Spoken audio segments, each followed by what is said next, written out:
Assalaamu calaykum waraxmatullaahi wabarakaatu. Waxaan joognaa waqti aad arkayso qof ilmaynaya oo ooynayo. Markaad weydiiso sababtana, wuxuu ku dhahayaa filim jecel ah ayaan daawanayay, asagoo huba inuu been yahay.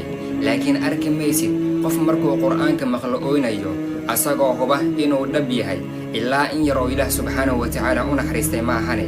Wassalaamu calaykum waraxmatullaahi wabarakaatu.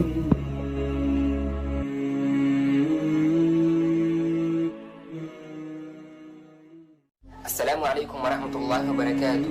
Noloshu waa sida geem oo kale, waayo haddaad geem ciyaarto oo lagaa badiyo, waad ku celcelinaysaa ilaa aad ka guulaysid. Ahdaafta noloshana waa sidaas oo kale, haddaadan ku celcelinin waad guuldaraysanaysaa. Hadday dadku ku dhahaan riyadaada maahan mid suurtagal ah, waxaad dhahdaa eebbahay wuu awoodaa wax walba, sababtoo ah Ilaah subxaanahu wa tacaala waa qaadirun calaa kulli shay.